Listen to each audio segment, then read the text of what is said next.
لائیں کہیں کہ ہمارا رب اللہ ہے، پھر اس پر جم جائیں۔ ان پر فرشتوں کا نزول ہوتا ہے، نہ کوئی غم کرو نہ خوف، خوشیاں مناؤ جنت کی جس کا تم سے وعدہ کیا گیا تھا۔ اللہ کی ربوبیت پر اطمینان جب انسان کو ہو جاتا، میرا رب اللہ ہے، ربی اللہ، انسان کے لیے نہ کوئی کھٹکا، نہ کوئی خطرہ، نہ کوئی خوف، نہ کوئی حزن۔ جو کچھ ہو رہا ہے کس کے اذن سے ہو رہا ہے؟ اللہ کے اذن سے۔ اللہ کے اذن کے بغیر پتہ تک نہیں ہلتا۔ یہ کوئی اندھا بہرا مادہ نہیں ہے جس سے مجھے کوئی خوف ہو۔ اندھا بھینسا چلا آ رہا ہو اس سے تو ڈرنے کا ہر انسان کو ڈرنا چاہیے، نہ معلوم کس کو ٹکر مار دے۔ لیکن نہیں، اس کائنات کو چلانے والا ایک سمیع و بصیر خدا ہے، وہ جو میرا دوست ہے، میرا ولی ہے۔ اللہ ولی الذین آمنوا یخرجہم من الظلمات الی النور۔ اللہ اہل ایمان کا ولی ہے، ساتھی ہے، پشت پناہ ہے، مددگار ہے، حمایتی ہے۔ بتائیے جسے یقین ہو جائے کہ اللہ میرا مددگار، اللہ میرا محافظ، اللہ میرا پشت پناہ، اللہ میرا حمایتی، اس کے لیے کوئی خوف ہوگا؟ اس سے کوئی ڈر ہوگا؟ میں مثال دیا کرتا ہوں ایک بہت سادہ پنجاب کے دیہات کی۔ وہ بڑا چودھری ہے اور کوئی غریب کسان ہے۔ اس غریب کسان کے جانوروں کو ہر وقت اندیشہ ہوگا چوری کا، کوئی میری بھینس کھول کر نہ لے جائے، کوئی میرا بیل کھول کر نہ لے جائے۔ لیکن جس کے بارے میں یہ سب کو معلوم ہو کہ وہ جو بڑا چودھری ہے وہ اس کا دوست ہے، اس کی بچیا کو کوئی خوف ہوگا؟ اس کی بھینس پر کوئی ہاتھ ڈالے گا؟ اسے کوئی اندیشہ ہوگا؟ نہیں۔ کیوں؟ کہ وہ بڑا چودھری، بڑا اس کا یہاں کا سردار، جاگیردار، سب کو معلوم ہے وہ میرا دوست ہے، کوئی میرے خلاف اقدام نہیں کر سکتا۔ اس دنیا میں یہ چھوٹی سی بات اگر آپ کے دلی اطمینان اور سکون کا باعث بن سکتی ہے تو ذرا تصور کیجئے۔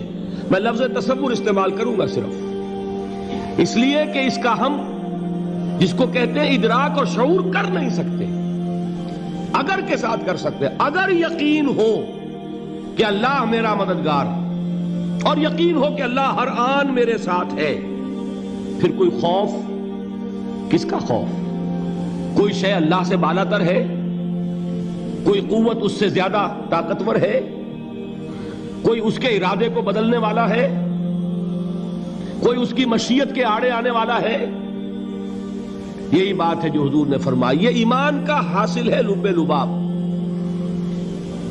کہ دیکھو اچھی طرح اس بات کو ذہن نشین کر لو، اگر تمام انسان مل کر تمہیں کوئی نقصان پہنچانا چاہے نہیں پہنچا سکتے مگر جو کچھ اللہ نے لکھ دیا ہو، اور تمام انسان مل کر تمہیں کوئی نفع پہنچانا چاہے نہیں پہنچا سکتے مگر وہ شے جو اللہ نے طے کر دی۔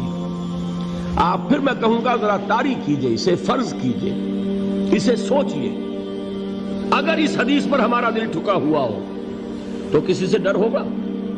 یہ مجھے نقصان نہ پہنچا دے، یہ میری رپورٹ خراب نہ کر دے، یہ میری انکریمنٹ نہ رکوا دے، یہ میرا یہ نہ بگاڑ دے، یہ میرے یہ نقصان نہ پہنچا دے۔ اس کا ڈر، اس کا ڈر، اس کا خوف، اس کی خوشامد، اس کے لیے جا کر طرح طرح سے اپنی عزت نفس کو ذلیل کروانا اس کے سامنے، یہ سب کچھ کیوں کرتا ہے انسان؟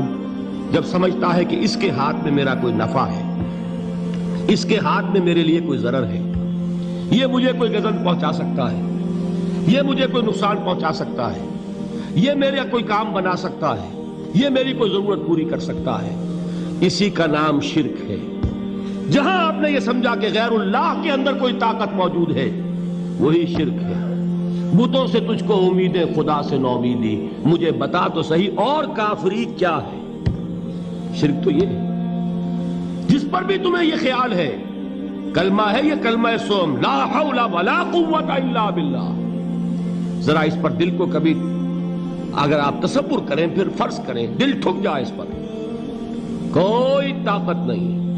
یہی بات تھی جو شیخ عبد القادر جیلانی رحمۃ اللہ علیہ نے اپنی وصیت میں اپنے بچے سے کہی. 11ویں دینے والے ہیں، لیکن حضرت شیخ عبد القادر جیلانی کی وصیت اور تعلیمات کو کتنے لوگ ہیں تم جانتے ہو؟ یہ جن مقامات تک پہنچے ہیں وہ کس چیز کی بدولت پہنچے ہیں؟ انہوں نے جو پیغام دیا وہ کیا تھا؟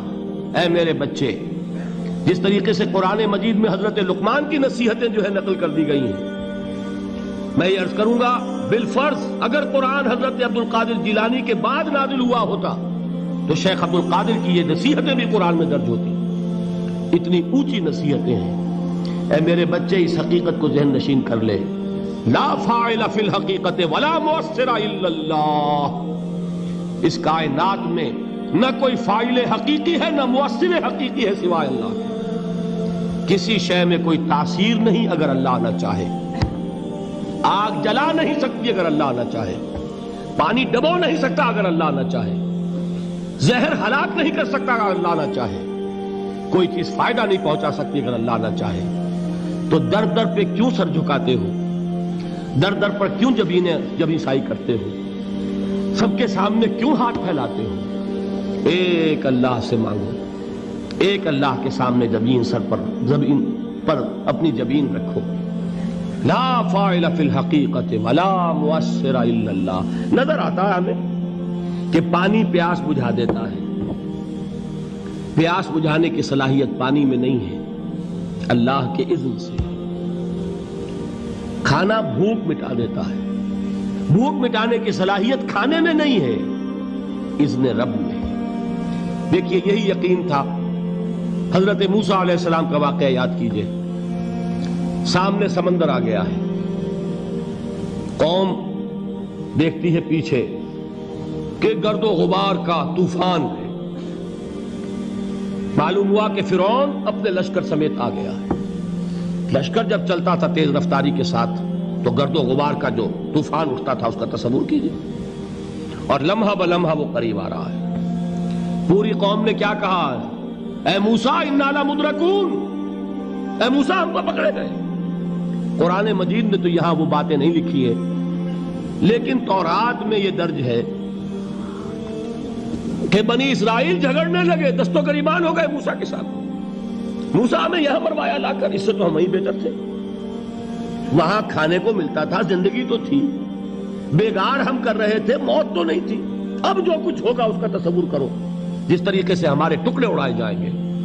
تو لڑ رہے ہیں حضرت موسیٰ علیہ السلام سے. یہ تورات کی تفصیل ہے. قرآن میں صرف اتنا آیا ہے، پریشان ہو کر انہوں نے کہا انا لمدرکون، موسیٰ ہم تو پکڑے گئے. اس وقت موسیٰ کا جواب کیا ہے؟ کلا ان معی ربی سیہدین. نہیں، میرے ساتھ میرا رب ہے، وہ راستہ دے گا. بتائیے کہاں راستہ نظر آ رہا ہے؟ یہ ہے ایمان بالغیب. راستہ نظر نہ آئے تب اللہ پر یقین ایمان ہے. جیب میں پیسے ہوں اور تب دل کو اطمینان ہے تو ایمان کس پر ہوا؟ پیسے پر، اللہ پر نہیں. جب وسائل و ذرائع نہ ہوں اور پھر یقین ہو کہ اللہ مسبب الاسباب ہے، وہ اسباب کا پابند نہیں ہے، وہ اسباب کا محتاج نہیں ہے، اسباب اس کے محتاج ہیں. اگر یہ یقین ہے تو اللہ پر ایمان ہے. یہ نہیں ہے تو تمہارا ایمان اسباب پر ہے، وسائل پر ہے، ذرائع پر ہے، مادیات پر ہے، اللہ پر نہیں. اس وقت کہاں راستہ تھا؟ کوئی راستہ تھا؟ سمندر ہے اور ادھر سے لشکر آ گیا ہے. کلا ان معی ربی سیہدین. اب دیکھیے ایمان کہہ دینا آسان ہے، ہوا معکم اینما کنتم، جہاں کہیں بھی تم ہوتے ہو اللہ تمہارے ساتھ ہوتا ہے. لیکن اس کا یقین قائم ہو جائے تو زمین و آسمان کا فرق واقع ہو جائے.